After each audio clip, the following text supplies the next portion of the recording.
talk more about Bayern Munich, and I'm actually going to take advantage of the fact that you are in Germany, in Munich right now, Rob, because I know you're obviously there with more of the Manchester United slant, definitely going there in PL Express today.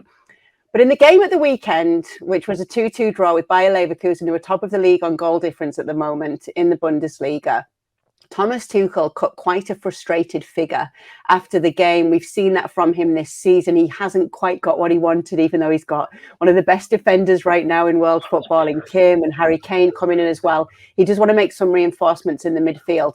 Was there any sense of any unrest there today from what you've seen?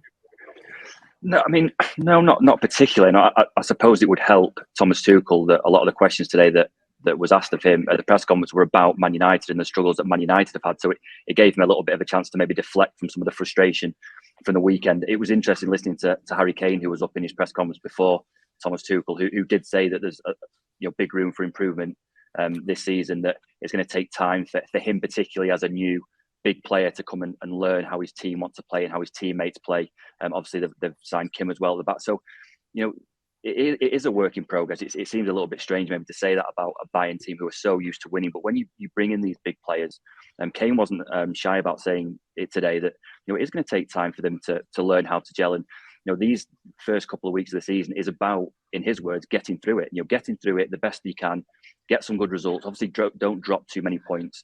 The idea is that by the time you get to sort of Christmas, the second half of the season, that is when you really hit your stride, that you're able to put big, long winning runs together. All the players are used to each other, the team is used to each other, and you're able to go on these big winning runs and win the trophies at the end of the season.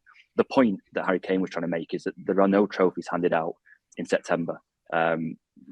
The idea is that you get better and better, and that when it comes to sort of April and May, that's when you're really in your top form. So, definitely room for improvement. I think we spoke to some of the German reporters who were here today who said the same thing, that this isn't a team who is at the top of their game right now, but certainly there is enough signs there to show that there is enough talent in this Bayern team, to be second favourites in the Champions League. There's a reason why Bayern are second favourites to win the Champions League this season. And in all fairness, Janusz, obviously they were perfect before this game against Leverkusen. They are still unbeaten. It did finish in a draw, as mentioned. But what's your assessment so far of what you've seen of Bayern this season, and how would you rate their chances in the Champions League this year? Well, I mean, look, the pressure and the frustration of Thomas Tuchel comes from probably a couple of facts. One, that obviously, he hasn't made an impact in the dressing room yet, from what we hear, right? And it's not easy at Bayern, but obviously Thomas Tuchel has a little bit of a history. It's kind of my way or a highway. But the second piece of that is very important is that there was always that missing piece, and that missing piece was the central striker that Bayern Munich has had for decades. Some of the greatest ones, right after Lewandowski in particular left. So with Harry Kane coming in, fitting in seamlessly, scoring in this game early, the frustration also, is probably that right now Thomas Tuchel doesn't have an excuse for the most part, does he? So in a game like this, where I thought earlier, Bayern were the better team overall, I think, but especially early, you get Kane goal, which is very important, right? Because there's nothing you can say about that. You get Goretzka a goal, which is important, and that was late in the game, wasn't it? 80-some minute as well. So you feel at home against a team like Bayer Leverkusen that everybody talks about. And one of the reasons is, of course, Xabi Alonso, who's a great manager, who's brought balance to that Leverkusen team, right? Leverkusen is, usually the Neverkusen, which I hate, but that's what it is. Up and down, could be great and could be absolutely terrible. But I think he understands that there's a push. There are others in the Bundesliga as well that will ask questions of Bayern Munich. But here's the frustration of leading twice late in the game. You get a Grimaldo wonderful free kick, and then you get a penalty in stoppage time as well. So I think he looks at it as an opportunity lost, in particular in Bundesliga, to make a statement against Bayer Leverkusen, against Xabi Alonso, who could be his replacement at one stage, has played obviously for Bayern Munich as well. So that's the early frustration. But I think he understands that he's got a very, very talented team, because even Kingsley Coman, I think, dropped out just before the game, if I remember correctly, as an injury. And he's an important part to anything they're going to do, especially in Europe. Obviously a great player. Serge Gnabry came in last moment, didn't look the part. But everywhere else, I see signs of Bayern Munich who for me need to be considered as one of the favorites for the Champions League, aside from Ulreich in goal. And we'll see what kind of Manuel Neuer we get, because he's been away for such a long time. He's 36, he's pretty old. So who knows what we're going to get. That is an issue for me, because that was never a question. In fact, it was the captain, one of the most important parts of this Bayern Munich team in the last decade or more. So that to me is a massive question to answer.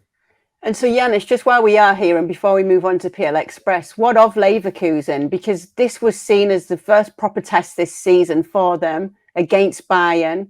This is their start to the season under Xabi Alonso. 4 wins, 1 draw, obviously no losses. 21 goals scored, just the 5 conceded. The top of the league on goal difference.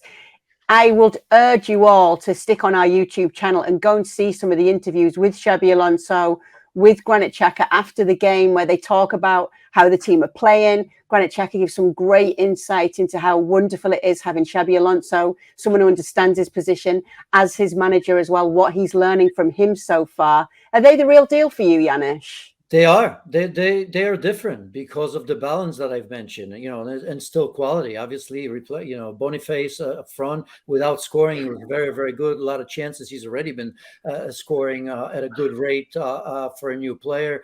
The back with Ta and Tapsoba, I think that's always been there, and it's a good foundation in there. Florian Wirtz, again, one of those talents. I don't want to compare him to some of the players we've talked about, but I mean, he certainly is one of the most talented midfielders out there. So I think that this would just be a confirmation, right? If you're a manager and you go away to Bayern Munich and everybody is asking questions, are you going to be the usual Leverkusen who ultimately doesn't see it? This would be a confirmation to find that equalizer. However, I mean, it was a good penalty in the end, and get a point in Munich. I think very little needs to be said in that dressing room, other than, if I'm Xabi Alonso, say we can do this. This could be our year. And I think all players and all fans are totally behind Xabi Alonso.